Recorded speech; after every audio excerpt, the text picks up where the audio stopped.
What's going on, guys? Welcome back to the channel and welcome back to another video. We have Jeremy's LJ here in the shop today for actually quite a bit of goodies going in. You want to tell us what we're doing?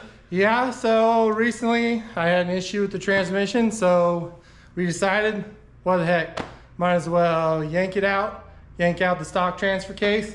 We got a brand new TCI transmission over here and decided to go ahead and upgrade to a bad boy Atlas while we had it out. So new trans, Atlas, stall converter, bunch of boxes of goodies going into this sweet LJ. You've probably seen it before. Unlimited LJ Adventures. Beautiful rig with some cool parts going in it. So we're gonna get this thing on the lift, get to work. So it was just last week when Cassie and I were up here in the shop doing not this exact same job on her LJ, but we had to drop the trans and put a new stall converter in. So Jeremy, actually, it's the same converter, 24 to 2600 stall converter. In his case, he's just getting a brand new transmission with it. So this shouldn't be too bad of a job. Just same thing, pull the drive shafts, drop the skid plate, pull the transfer case, pull the transmission, and then put everything back in. All brand new shiny parts. That's what we forgot to do. Undo the battery cable for the starter.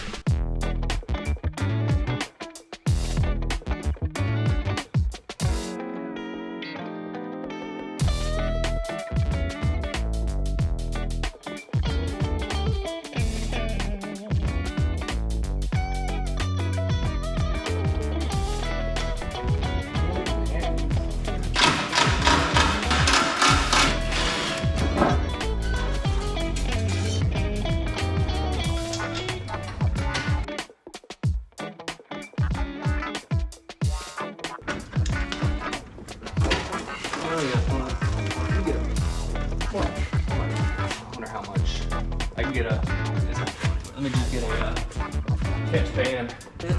Nope. There's spots coming. Alright, straight down.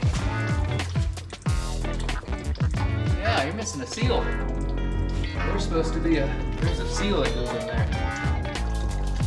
What not to do? What not to do. So, there's supposed to be a seal in here on the adapter plate between the transmission. So this is the advanced adapter plate to go to the stock Rubicon case. And the RTV, I mean, clearly it held, but there's supposed to be a seal in there that rides on the input shaft right here. So we're just gonna drain all this out before we drop the trans. Let go, baby. Yeehaw.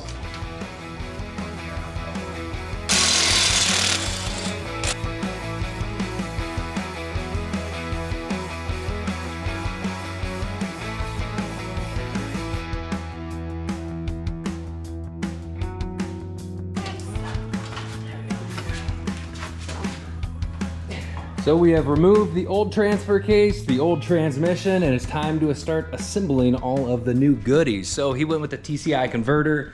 We've put 1 quart of fluid in there. It is ready to install, but before we put the new trans in, we're gonna take a look at it. So this is from TCI as well, and this is their 4L60. So 4L60s are kind of known for their issues, but in lightweight Jeeps like TJs and LJs, they normally do fine. Like, how long have you had this transmission installed in the Jeep?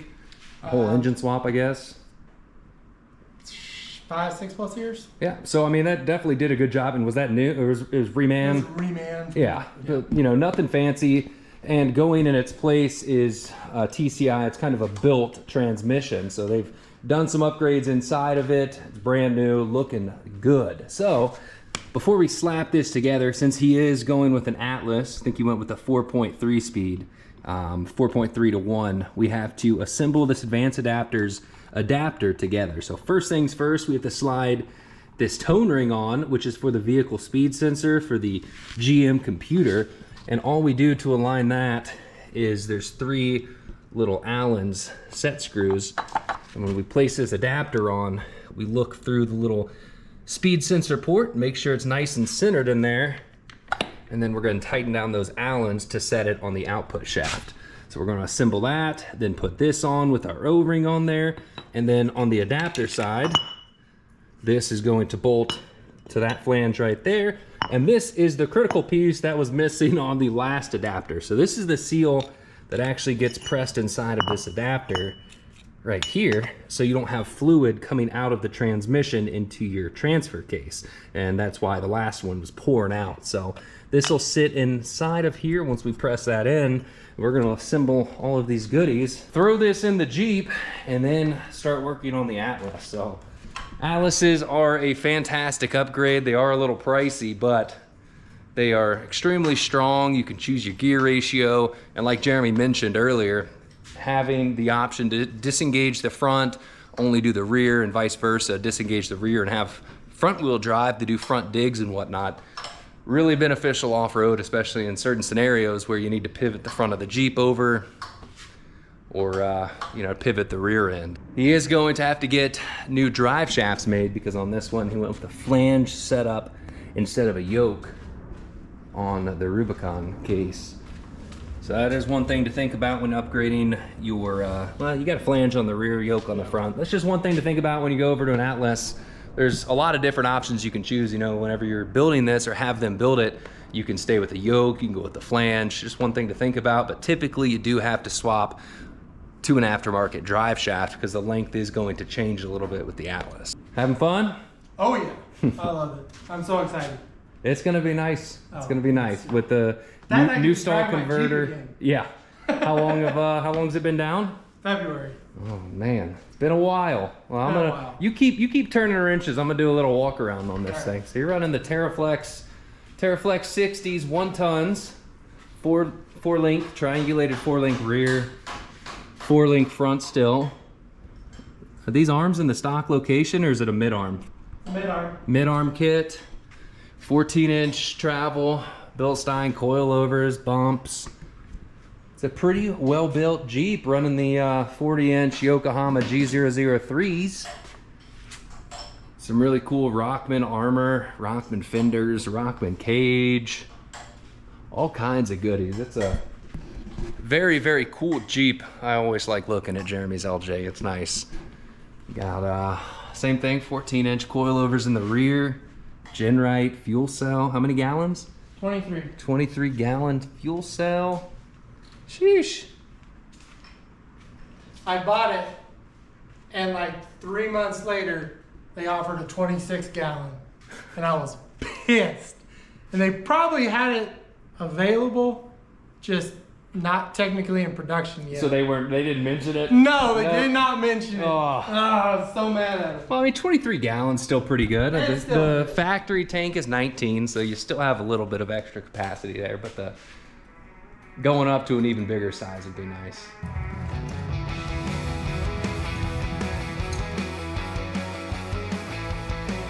And what we do next is grab the vehicle sensor itself.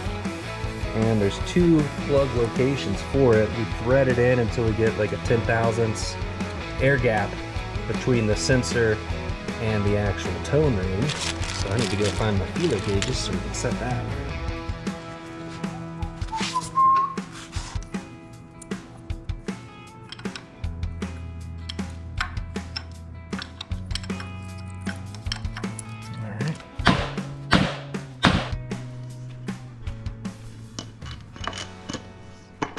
The Atlas can be clocked in many different positions, and it depends on where you put the studs in through here. There's a lot of various holes.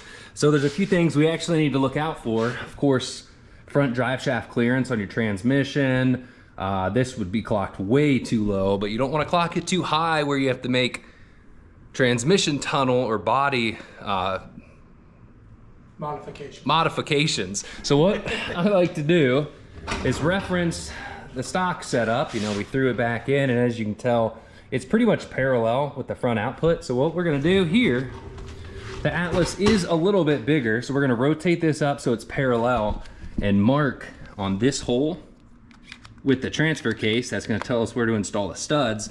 And if we do need to drop it down some for tub clearance, we can just simply swap it over to this hole and it would let us do it. So that's another benefit of the Atlas, is the clockable positions for custom applications, but in a TJ or an LJ, you know, pretty much put it back to stock. The driveline angles will all be happy, but it is pretty cool that you can adjust it to kind of fine tune your front drive shaft angle if needed. So if he had a ton of droop, like say a 16-inch coilover, and his shaft was binding, you could just clock it down. This would be way extreme, but we could clock it like this, for example, and it's gonna give his front drive shaft a little more operating angle at the expense of ground clearance down here. So I would, that actually looks pretty good right there. Let me make sure we're in the holes. Yeah, right there. So it's, and we're doing the back one. So these Atlas studs, the first time I put these in on mine, I thought something was wrong with them. Because if you look at them, not sure if the GoPro picks it up, but they look galled, really nasty.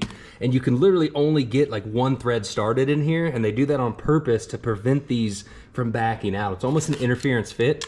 So all you do is double nut them, get that first thread started, and go to town. I've seen a few posts on Facebook. People are like, oh, these things aren't going in. What's wrong with them? And I thought the same thing too, but I called Advanced Adapters and they were like, no, it's the interference fit. That way they're just in there good. So it feels unnatural, but just send them home. Psych, I lied. We're destroying Jeremy's transfer case. I made all of that up, and I'm actually just stripping the threads of your Atlas. No, I'm just kidding.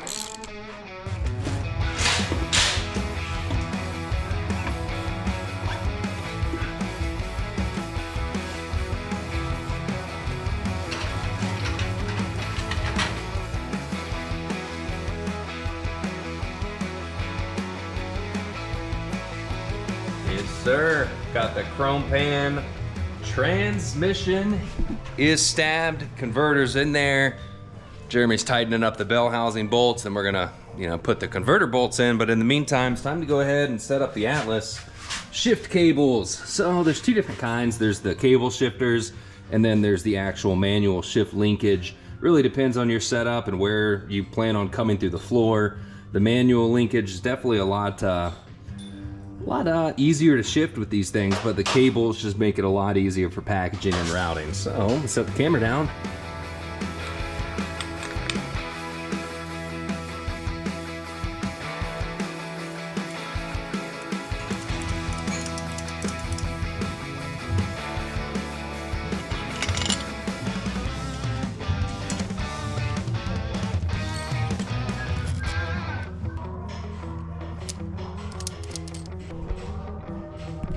Should be able to move the cable in and out. We have that little nut threaded on the end, and what we're gonna do is make sure that the cable fully bottoms out inside of the shift rail. So we're gonna push it all the way in, make sure it's seated in there, and with it fully bottomed out, we're just going to tighten this nut until it meets the face of the shift rail and slide this over and tighten it down.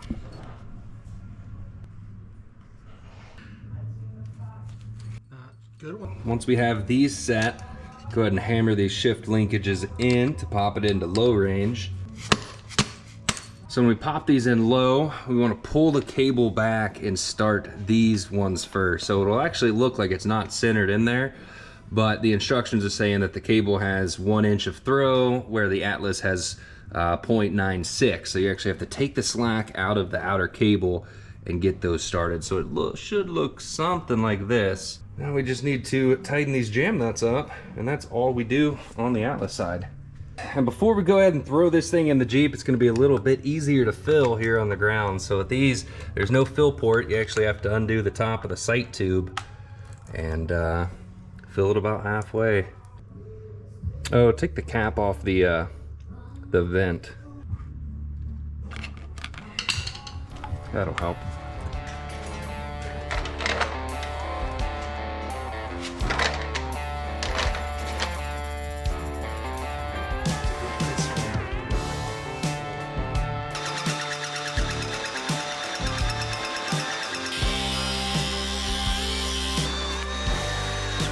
Artwork Red wants to kill me.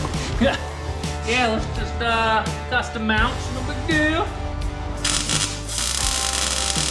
So here's what we got going on. We are creating a custom universal transmission cross member. It's a moto-built kit, which has been, you know, a little problematic. Not really. I just gotta. I won't mention that. So what we're doing here is making a custom. He has to give me trouble. I gotta give him trouble. So this is a moto-built universal cross member kit, and you know it comes with 175 tubing, 2-inch tubing, 175, and you sleeve it in from each other, and comes with this. You know, 2 brackets, a little bushing mount, and you know, we had to get a little creative here because where this is going to sit, it wanted to drop down a little bit, but his skid plate was going to hit it, so we knocked the wings off. This is going to run across, and we're going to have to do a little drop down bracket. This plate I made earlier, we're going to make legs down to attach to that. So we're getting there. Good thing about when these sleeve together, it makes it easy to adjust and kind of fine tune, but we did have to cope the edges, and at this point we're gonna throw it up there and yeah, pretty much just weld all this together and make a custom transmission mount.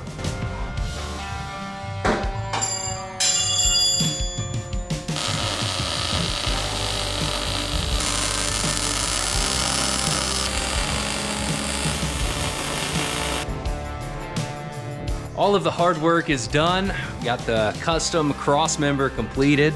Before we throw the skid plate up, figured we'd check it out. So it's a very similar design to what I did on the race Jeep. You know, we have our tabs over here, sleeves in the middle, and then for the actual bracket itself, it's just boxed in. Still get access to the 2 mounting holes right there, and then gussets on both sides to prevent it from kind of walking side to side. So there is clearance over there for the front yoke. Everything is nice and tight up in here. And all we have left to do is throw the exhaust back in and fill her up with fluids and throw the transfer case, or throw the skid on. Fill it up with fluids, and then Jeremy actually decided to go with the TJ cable, or TJ shifter. So we pulled off the Atlas, the universal shift cables. Yeah. And he's just gonna throw in the TJ kit, and then whenever it's time to build a custom center console, swap over those. So the only place that we were looking at to put the shifter unit would have been right back here between the seats, but gotta get in there really close with the rear drive shaft. So those universal shifters are they're well suited for consoles opposed to like a floor mount, so I think he'll be happy with the TJ kit. And then of course, last but not least, whenever you do put in an Atlas, you got to swap over to new drive shafts or get yours changed, because the bolt pattern is a little bit different, as well as the pilot size and the length. So I think this combo was about what, 3 inches shorter? Like a longer drive shaft. I think I'm longer than 3 inches. It might have been. This, I mean, it's a pretty compact unit. So your rear definitely.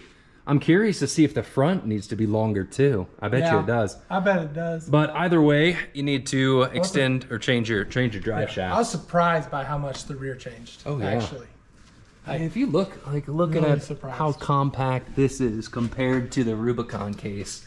This thing just takes up a lot more room. So having longer drive shafts definitely helps, because it helps with the operating angles on how far it can actually droop out before it binds. But in his case, with the high pinion rear axle, there is no issue on drivetrain angles on this. That is a straight shot even at full droop. So we are going to button this up, put it all back together, which is the same meaning as buttoning it up.